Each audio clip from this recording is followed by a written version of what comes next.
Listen while the makers of Rexall drug products and 10,000 independent Rexall family druggists bring you Dick Powell as Richard Diamond, private detective.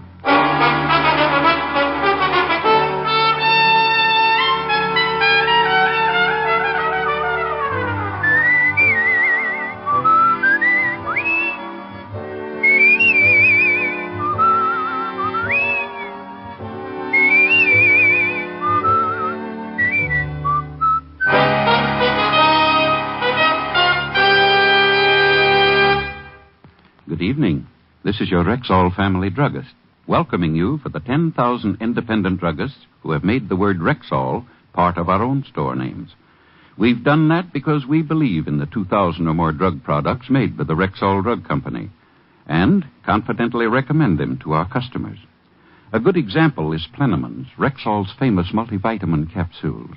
Handy, economical Plenamins give you more than your daily minimum requirement of every vitamin for which such requirements have been established, plus valuable liver concentrate and iron. Ask for Plenamins at Rexall drug stores everywhere. And remember, you can depend on any drug product that bears the name Rexall. Good health to all from Rexall. Now your Rexall family druggist brings you a half hour with Richard Diamond, private detective, starring Dick Powell.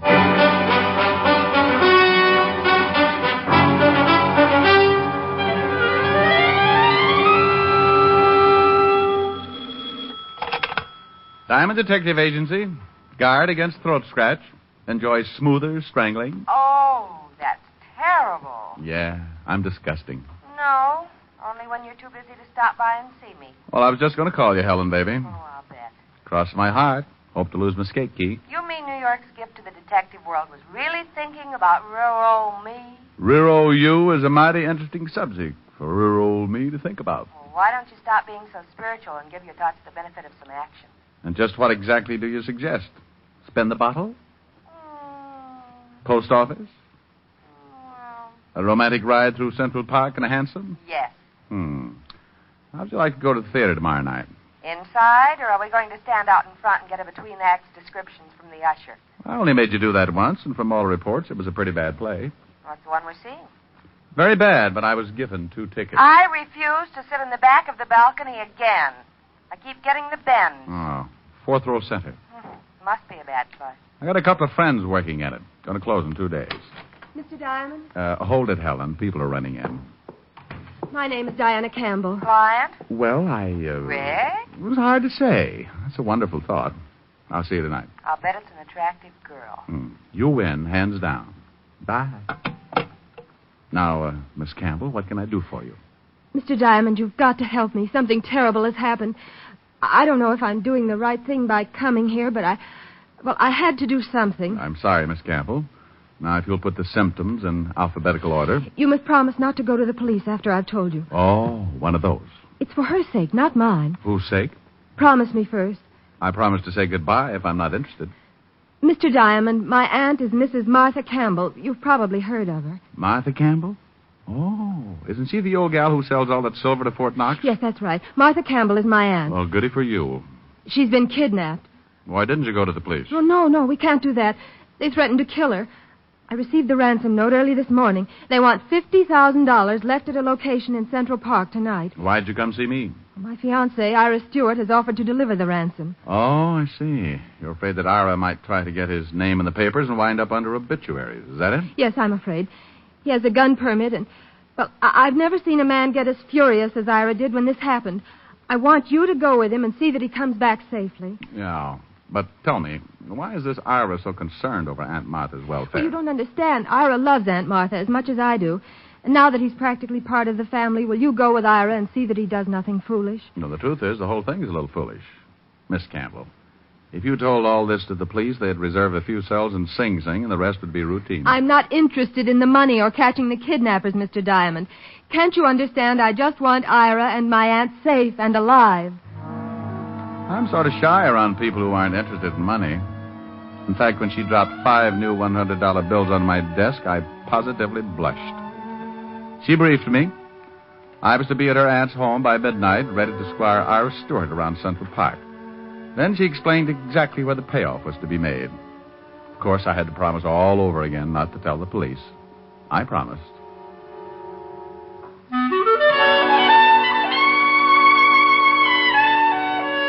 Diana Campbell left, but her perfume lingered on. I could have sat around and let that order drive me to a cheap neurosis, but there were things to do. And the first thing I did was to break my promise to Diane. Well. If it isn't Sergeant Otis, and I'd be happy if it wasn't. Otis. Wake up, Sergeant. Up with the buttercups. It's 3 o'clock in the afternoon. Oh, hello, Shamus. Otis, you'd make a hibernating bear look like an insomnia victim. Well, I'm tired. I've been working hard. I guess you got a right to be tired. If I had to drag those 2 feet of yours around all day, I'd have a nervous breakdown. No. Hiya, fatty. Who's dead? Well, there's been a nasty rumor going around about your sergeant. No, stop clowning. It's too hot. What's on your mind? No. Well, it's not your department. I need somebody I can trust. Kidnapping. Martha Campbell. The Martha Campbell? Yep, she's been snatched, and the retail price is $50,000. The old dame's niece hired me to take care of her boyfriend when he makes the payoff tonight. Where? Central Park, 2 in the morning. Come as you are. Otis. Yeah, Lieutenant. Bring me a map of Central Park. Get Lieutenant Davis. Tell him I want every detective available tonight. Prepare a special message to all units of... Hey, wait a minute. Prepare a special message to all units of... Hey, wait a minute. What should I do first? Resign, melonhead. Get that map. Walt and I went to work on the map. We circled the payoff area and set up watch points for an army of plainclothesmen. Nobody going into the area before 2 a.m. would be stopped. But anybody coming out after that time was going to need a good story. It looked great on paper, but Walt was sadder than a Scotchman being held up. If anything went wrong and the news broke, the kidnapping of a woman with Mrs. Campbell's prestige would really upset the commissioner. I left Walt, taxied over to Park Avenue in time to have half of Helen's dinner, spent the rest of the time before midnight with her, and then left to keep my date at a gray stone mansion on the west side. Oh, Mr. Diamond, I'm glad you're here. Come right in. My fiancé's in the study. What did he say about my coming over here? I haven't told him yet. I thought it might be better if... Well, don't you ever do anything the easy way? Ira, I'd like to have you meet Mr. Diamond. What? Oh. Diane, tonight of all nights to have a guest over. Mr. Diamond, I'm very glad to meet you, but, well, you'll have to go now. I'm sorry.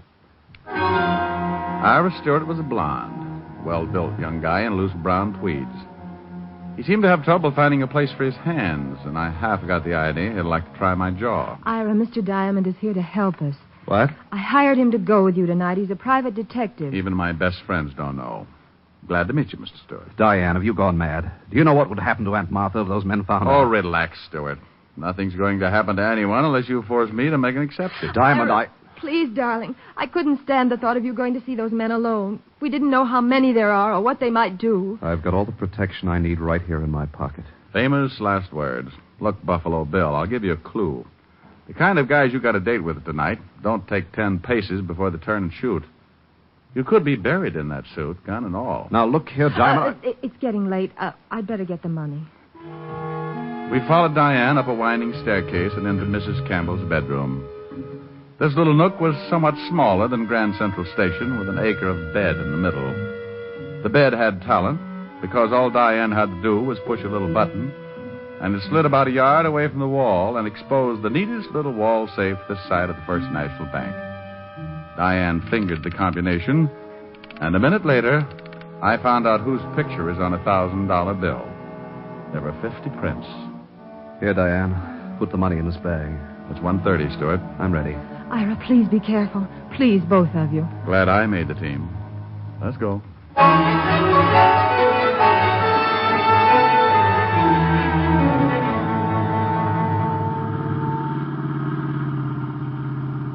Central Park by moonlight. Bad night to be stag. Well, we're almost there. I'll have to park here. Must be among that clump of trees up ahead. Now, keep close, Stewart. And don't get any ideas about shooting anybody. It might turn out to be me, and I'd squeal on you. We both went into a crouch and edged forward. There was a small clearing between the trees, which the moon had turned into a silver pancake. I might have enjoyed it, except that Stewart was as nervous as an old maid looking at a calendar. Did you hear anything? Oh, sounds like a revolution in the insect world. You stay here. I'll go through this hedge and have a look. Maybe I'd better come with you. No. You stay here. Diamond! Ooh!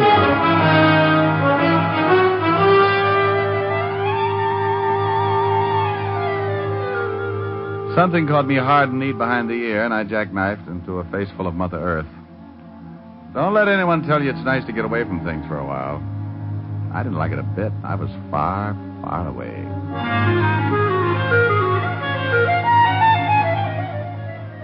I don't know how long my beauty nap lasted, but the first thing I felt was an elevator starting around my heels and roaring up.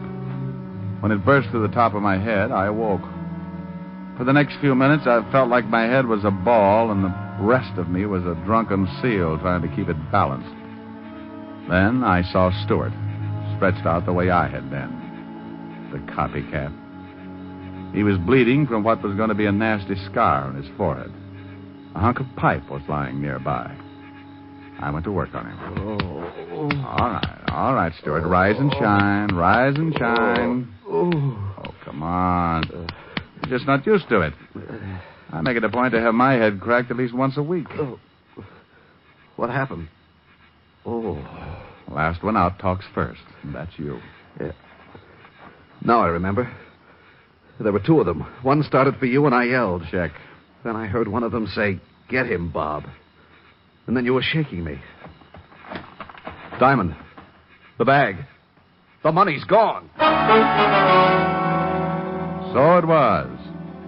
It was time to give Walt part of my headache. Stewart and I stumbled back to the car.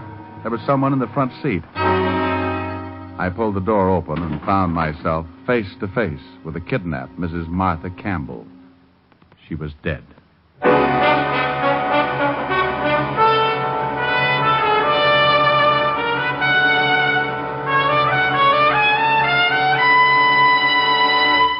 Before we continue with the adventures of Richard Diamond, private detective, here's your Rexall family druggist. There are two important facts I'd like you listeners to remember about Rexall aspirin. First, each Rexall aspirin tablet contains 5 full grains of pure aspirin. And second, there's no faster-acting aspirin made. But what exactly do you mean by fast-acting? Well, ma'am, aspirin itself is too fine to hold together in tablet form. So it has to be bound with an ingredient that will quickly disintegrate. That is, break up the tablet. So the aspirin itself will immediately be free to do its job. You mean the aspirin doesn't do any good until it's free from the tablet? Right. And that's why Rexall scientists developed a binder so low in moisture content, it begins to break up the very second it touches water. Now that means that when swallowed with water, the aspirin in a Rexall tablet is free to go to work for you, even before it reaches your stomach. Well, that's fast enough for me. And it's fast enough for 10,000 family druggists. Quality like that is what we're talking about when we tell you can depend on any drug product that bears the name Rexall. And now back to tonight's adventure with Richard Diamond, private detective, starring Dick Powell. Finding Mrs. Campbell dead in the front seat was the ugly end of another beautiful day. I hadn't known the little gray-haired woman personally, but from her reputation, I had the hunch that some of this town's best charity groups would be in mourning come tomorrow. And just in case I wasn't feeling bad enough, Stewart was right in there to help me. I never should have let you come.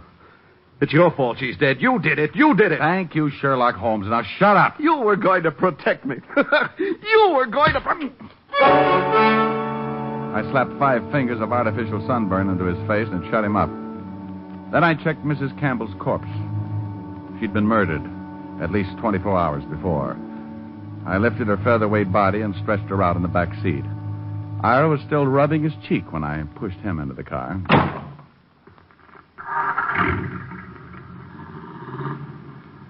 Now, what about those 2 guys, Stewart? Oh, now I slapped you back there for your own good. Did you get a look at those guys? It was too dark.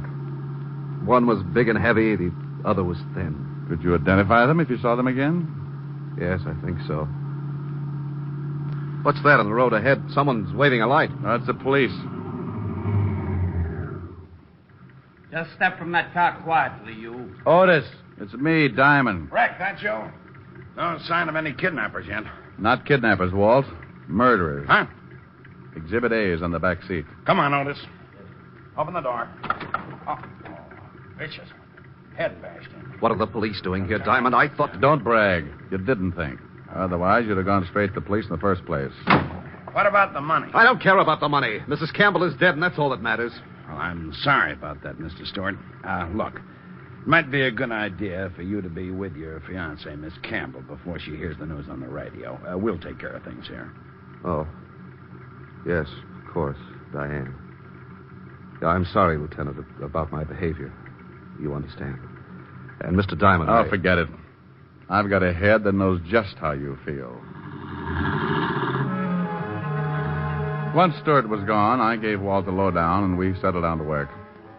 We gave the two killers an hour to try a break, and then Walt passed a signal along to his men, and the ring began to close in. We beat the bushes, turned lights in the trees, and kicked over rocks, even the small ones. But by the time we reached the payoff spot, we'd found nothing out but each other. Now, that's impossible. Are you men sure you didn't miss anything? Double-checked all down the line, Lieutenant. They couldn't have gotten through. Take it easy, Walt. Time now for cool heads and dull little dragnets. Otis, I want you to start picking up mugs wholesale. Right, Lieutenant. Anybody who even thinks twice before he answers, bring him in. I want this town covered from the Harlem River to the Battery. Now do it. Otis waddled away, and I drove back to police headquarters with Walt. Soon, Manhattan Island was tucked under a blanket of blue as the biggest police force in the world went to work. The next day, I took a stroll through Central Park for another look at the spot where Stewart and I had been slugged. I found one possible witness, but he wouldn't talk. Probably because he didn't know how. He happened to be an English sparrow. Late in the afternoon, I dropped back to see Walt. He was in his shirt sleeves, hunched over a desk piled high with notes, reports, and cigarette butts.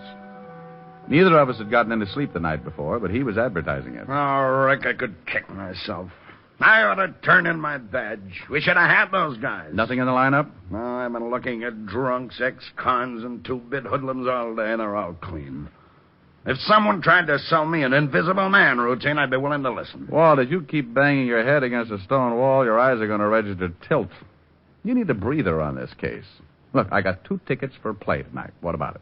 Are you kidding? I've got work to do. Oh, but Walt, the play is a musical murder mystery. The cop on stage is bound to have more troubles than you.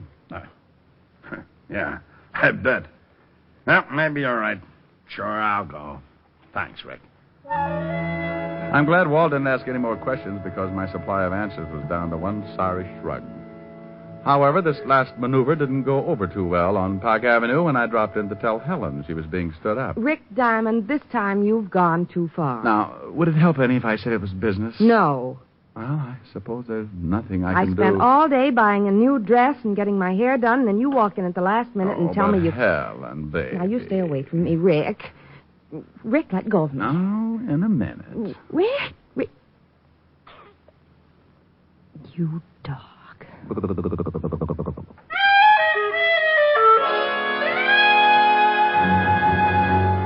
Walt was ready when I dropped in at the precinct and we took off to the theater. After the show was over, we meandered backstage to see my friends of the cast. Turned out to be an interesting evening. The next morning, I called up Ira Stewart from Levinson's office.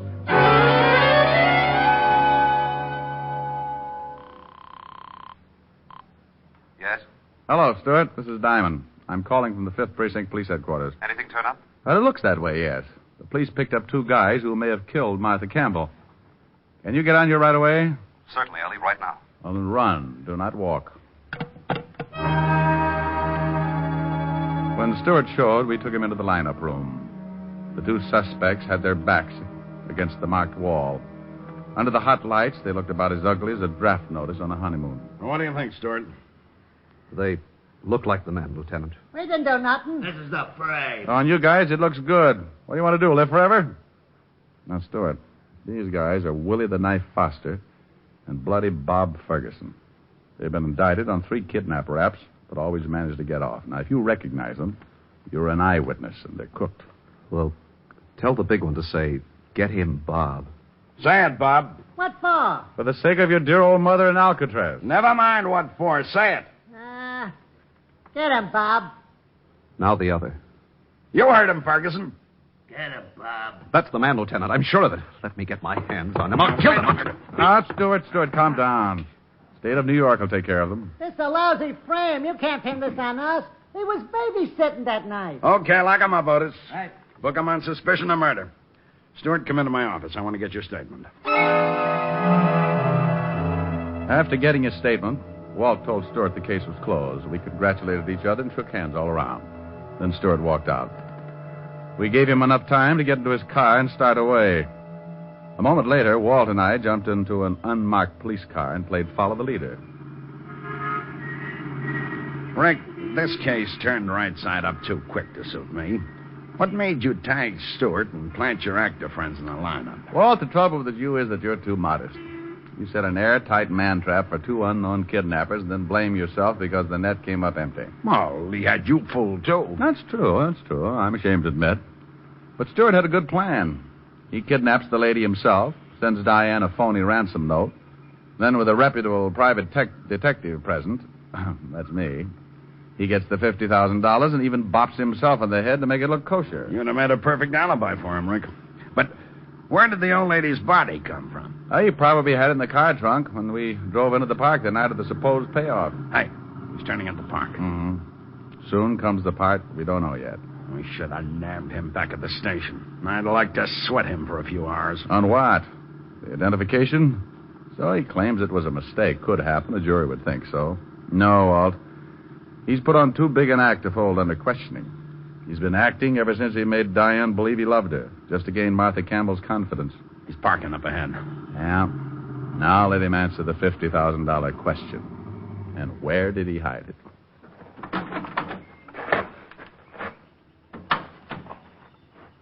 He's heading toward that same grove of trees. We took off at a fast trot until we reached a hedge not too far from where we expected to find Stuart. We saw him all right. He was standing around right under the same tree he'd led me to a couple of nights back. A family of picnickers were close by, so he was acting like a guy out for some air. We ducked behind the hedge to watch, though I had to hold Walt back a few times. Finally, Stuart tipped his hand. He reached up past the nest of my sparrow friend into a hollow of the tree. It wasn't eggs he was after. The stuff he pulled out had that fascinating color known as currency green. That's enough for me, Rick. Okay, Stuart. Duck, Walt. Are you hurt, Walt? Yeah. One of his shots creased my shin. Hurts like blazes, though. Let's get that guy. He's running for the zoo. I'll get him, Walt. Put a tourniquet around your neck and sit tight. Oh, watch out for the crowd, Rick.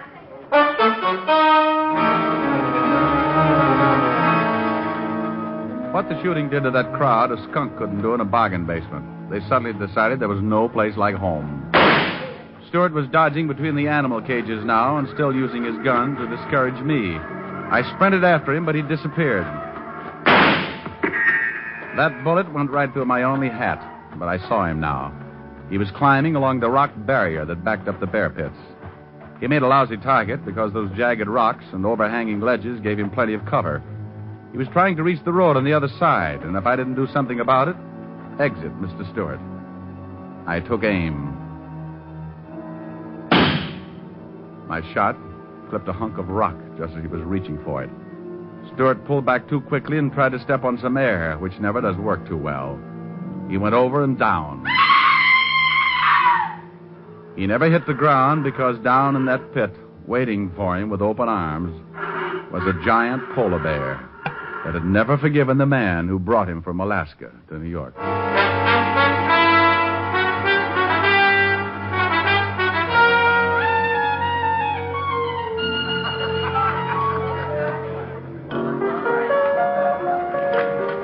I'm glad you and Helen could make it to the cast party. Thanks, Bob.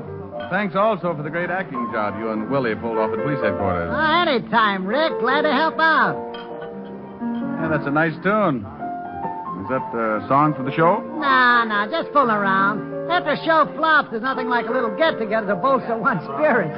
Well, I certainly like the taste of your bolster. So I'll mix myself another later. Rick, what are you doing by the piano as if I didn't know? You don't want to look bad in front of all this talent, do you? Oh, honey, not a chance. Just happens that Bob's playing around in my key. Well, let's do it. Let's do it then. Count every star in a midnight sky. Count every rose, every firefly. For that's how many times I miss you. Heaven knows I miss you. Count every leaf on a willow tree. Count every wave on a stormy sea. Count every star, and darling, when you do, you know the times I have cried for you.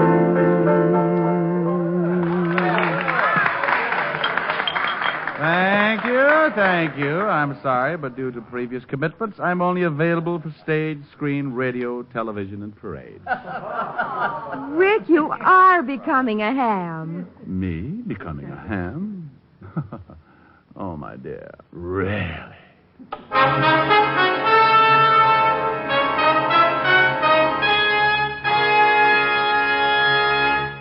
Again, here's your Rexall family druggist. If you suffer from acid indigestion, remember that Bismarex often neutralizes excess acidity in less than 1 minute. But more than that, Bismarex gives relief that's continuous and prolonged. Its scientifically balanced ingredients work in sequence, easing gastric distress and leaving a soothing, protective covering on irritated stomach membranes. Ask your Rexall druggist for Bismarex. He'll tell you can depend on any drug product that bears the name Rexall. Good health to all from Rexall.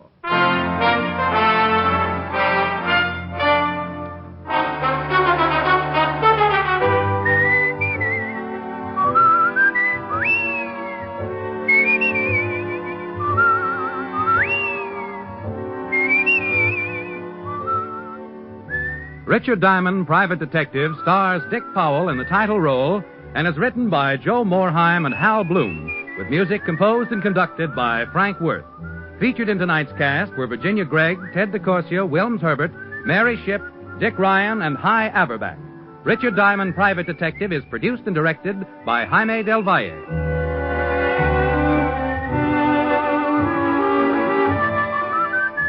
This is Bill Foreman inviting you to be with us next Wednesday at this time when we will again bring you Dick Powell as Richard Diamond, Private Detective. Incidentally, Dick's turned writer this week. Pick up a copy of the August issue of Radio Mirror from your dealer tomorrow.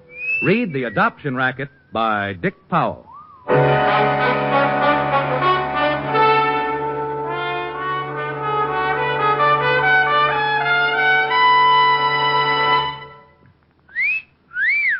Hiya, beautiful. Get lost, Bristlepuss. You need a shave. But I have shaved. What else do you want me to do? Silly boy, she wants you to go Stag. Go Stag? But why? Because Stag is Rexall's exclusive line of men's good grooming aids, like Stag Brushless Shave Cream. No fuss, no massage, just smooth it on, and presto, you get a clean, close shave. Your face stays smooth and whiskerless all day long. I'll do it. I'll go Stag. That's it. Join the Stag line now at Rexall drugstores everywhere. Yes, to make girls care. Go Stag. Sarah Berner will delight you with Sarah's Private Caper tomorrow on NBC.